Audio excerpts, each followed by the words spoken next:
नमस्कार, कल्पनाज किचनमध्ये आपणा सर्वांचं खूप खूप स्वागत आहे। आज मी आपणास छोले भटुरे करून दाखवत आहे। चला तर मग त्यासाठी लागणारे साहित्य पाहू। प्रथम आपण पाव किलो छोले रात्रभर पाण्यामध्ये भिजवून ठेवलेले आहेत। ते आता कुकरमध्ये टाकून त्यामध्ये पाणी टाकायचे। त्यानंतर त्यामध्ये एका कापडाच्या रुमालामध्ये 2 काळी वेलची, 4-5 लवंगा, 7-8 काळी मिरी व 1.5 इंच दालचिनीचा तुकडा एका कापडाच्या पुरचुंडीमध्ये बांधून तो त्याच्यामध्ये टाकायचा।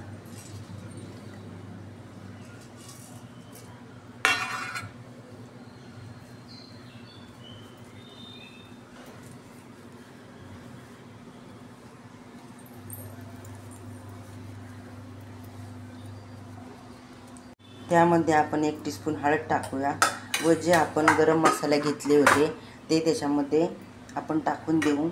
त्यानुसार चवीनुसार मीठ टाकू व ते उकडायला ठेवू। 3 शिट्ट्या झाल्यानंतर मंद गॅसवर 5 मिनिटं ठेवून गॅस बंद करू। आता त्यासाठी आपण 2 मोठाले कांदे घेतलेले आहेत। त्यानंतर 5 ते 6 छोट्या साईजचे टोमॅटो घेतलेले आहे। 9-10 लसणाच्या पाकळ्या घेतल्यात व 2 इंच आलं घेतलेलं आहे। हे आपण मिक्सरमध्ये बारीक करून घेऊ। आपण एका परातीमध्ये 6 वाट्या मैदा घेतलेला आहे। त्यामध्ये आपण 4-5 चमचे दही टाकूया।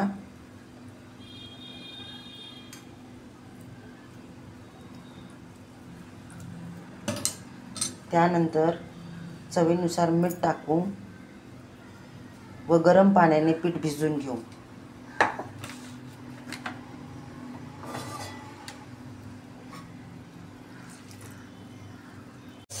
आपलं पीठ भिजून झालेलं आहे। आता आपण ते 2 तास झाकून भिजत ठेवूया। आता आपण पॅनमध्ये तेल गरम व्हायला ठेवलेलं आहे। तेल गरम झाल्यानंतर आपण त्यामध्ये वाटलेला कांदा टाकूया व तो छान गुलाबी रंग येईपर्यंत परतून घेऊ।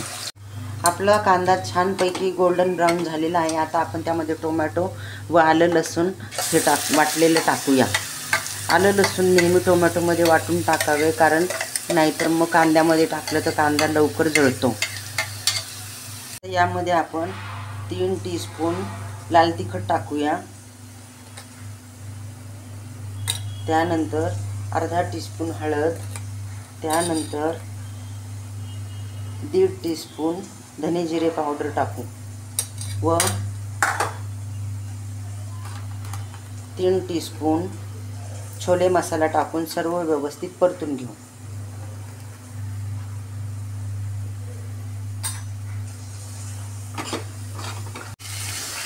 आपल्या मसाल्याला छान तेल सुटलेले आहे। आता आपण त्यामध्ये शिजवलेले छोले टाकूया।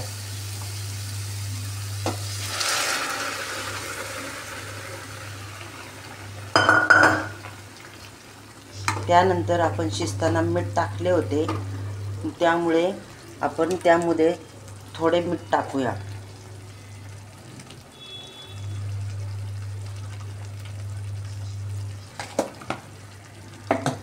आणि वरतून कसुरी मेथी टाकूया व छान उकळी काढून घेऊ। आपल्या छोलेला छान उकळी आलेली आहे। आता आपण गॅस बंद करून कोथिंबीर टाकूया आणि ते सर्व करूया। आपलं पीठ चांगलं भिजलेलं आहे। आता आपण तेलाचा हात लावून त्याला परत मळून घेऊ व त्याचे छोटे छोटे गोळे तयार करू। आता आपले छोटे छोटे गोळे तयार करून झालेले आहेत। आता आपण त्याचे लाटून घेऊया। आपले भटुरे लाटून झालेलं आहे, ते आता आपण तेलामध्ये तळून घेऊया।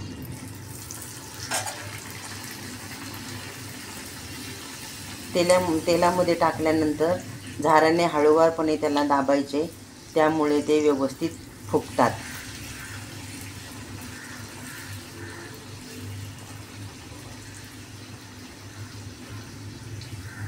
याप्रमाणे आपले भटुरे तयार झालेले आहे। आता आपण बाकीचे लाटून घेऊ। चला तर आपले छोले भटुरे तयार झालेले आहेत, ते आता आपण टेस्ट करून पाहूया। आपले छोले भटुरे खूपच छान झालेले आहेत। ते टेस्ट करून पाहिलेले आहे. व्हिडिओ आवडला असल्यास लाईक, शेअर व सबस्क्राईब करा व बेल आयकॉनचं बटन दाबायला विसरू नका. परत भेटूया नवीन रेसिपीसोबत. तोपर्यंत बाय बाय.